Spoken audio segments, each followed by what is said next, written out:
karapalan trillion sa ninanakaw, wala tayong ginagawa. That is sedition. Nasa loob yan ng definition. Na tayo seditious kung totoo yan. Pero wala tayong ginagawa eh. Noong 1986, nagtulak ka pa ng tangke. Kasi nagtulak talaga doon sa Ortigas pa yan. Walang tangke naman nakarating sa EDSA. Kasi face to face. So kung part ko na ito sa akin, kung patay, di patay. Yung tao na sa amin, hampas yan, hantang mamatay para sa sambayan. So, tapos yung rally permit, may template yun, pang one day lang talaga yun. Pero, hindi nakasarado yung possibility na on the first day, babalik ulit kami to apply for another one. Just ano lang kasi yun yung technical. So, ngayon, siguro yung nasa ilalim ng tanong nyo, bubuogin pa namin yung sabihin. This is consultative rally. Meron tayong ginagawang apps na ida-download nyo, yung mga hinanakit nyo, ilalagay nyo doon. Yung mga sinasabing sedition, na gano'n. Alam niyo ba, yung sedition, 1931 na patas yan. Kung babasahin mo yung batas definition ng sedition, two parts yun, may part 1 and part 2. Yung madalas lumabas sa mainstream media and social media. Yung part 2, yung nagsisigaw-sigaw ka, yung public and tumultuous uprising, yun yung English word, yung nang wala ka, nang gulo ka, nagsulong ka, naman kung ano-ano. Yun yung part 2 ng definition ng sedition. Yung part 1 hindi na babanggit. Alam mo yung part 1 ng definition ng sedition. Kunyari, may batas na, halimbawa yung batas laban sa katiwalian, yung batas laban sa plunder. Tapos, hinaharap mo yun, yung implementation ng batas tungkol sa plunder, halimbawa, no? At wala kang ginawa, acts and omission eh. Katulad ng karamihan ng Pilipino. Walang ginagawa, ninanakawan tayo, broad daylight, karapalan trillion sa ninanakaw, wala tayong ginagawa. That is sedition. Nasa loob yan ng definition. Na tayo seditious kung totoo yan. Pero wala tayong ginagawa eh. Si Marcos pala. Masal eh. Talaga ano, pasensyahan siya eh. Siya dapat nagsiset ng example.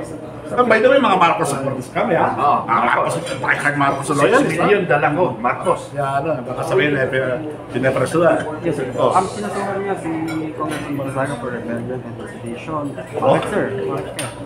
Ay, dahil may option ng miyaw. Kaya ano, yun, si Barzaga, si Kiko kasi ano, kasama lang. Handa na siya eh. Ayun, patayin niyo, okay. Ganun siya eh. Mamamiyaw na lang siya. Pero tutuloy niya lahat. So hindi ba ito nakakandang kayo sa third? Kasi yung mga nagsasalita against government records. Eh, ako personally, or hindi, yung grupo. Noong 1986, nagtulak ka pa ng tangke. Kasi nagtulak talaga doon sa Ortigas pa yan. Walang tangke naman nakarating sa EDSA. Kasi face to face. So kung part ko na ito sa akin, kung patay, di patay. Yung tao na sa amin, hampas yan, hantang mamatay para sa sambayan. Thank you, sir.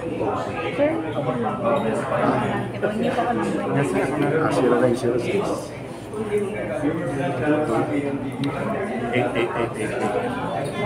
Isa ba? Thank you, sir. Naka-white top yun. Ako wala akong pakialam. Okay na sa akin. Sige. Colonel Mitran, kasama doon sa sedition. Pero, Colonel Mitran, kasama ko sa listahan. Dati kasi, vaccine lang ako. Antay-Duterte kami dapat. Yung kasi medical marshal. Tapos, yung medical marshal is good for 6 months lang. Naman kasi Duterte 6 months. Marami sa vaccine. At the time, hindi pa United People's Initiative. Yung pinaglalaban namin totoo since, ano yun, if ever manalo itong kilosan na to, yung unang election after what happens is not an election of politicians. It's an election of projects. Kasi nasa batas natin yung pwedeng tumakbo as candidate yung proyekto, hindi politiko. Yun yung magiging unang election after this exercise. Wala, politiko, sila ang problema, hindi sila yung solusyon. Kung baka yung proyekto mo na ibibigay sa tao yun, meron tayong ginagawang apps. Programa ang tatakbo sa candidates, hindi politicians. Kaya nga People's Initiative, yun yung essence ng People's Initiative. Yung tao ang iluluklok, hindi politiko. Yung politiko, implementer lang ng projects, ng programs na niluklok ng tao. That's the big difference ng itong grupo na to. People's Initiative with well, with due respect to the other groups. Dati co-organizer ako dun sa mayaman.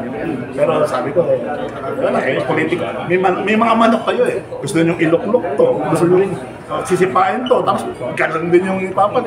Dito, we go for programs or projects. Yun ang- Sir, Sir, sorry to cut. Y- Kasi 300,000 lang natin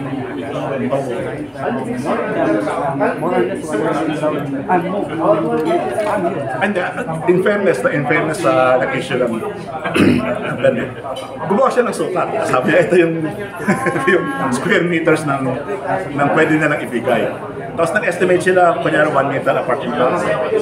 300,000. So sabi nila, huwag naman sana kailangan sa Sir, anong nakikita mo sa itong pagkilos ng nakikita na natin na parang kikilos na itong INC. Anong nakikita niyo sa pagkilos nila ngayon?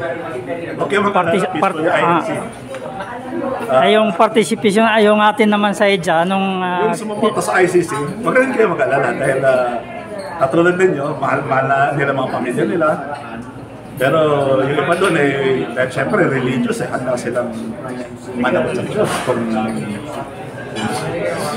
kung magkakagulo. mapapaaga yung pananawa sa Diyos.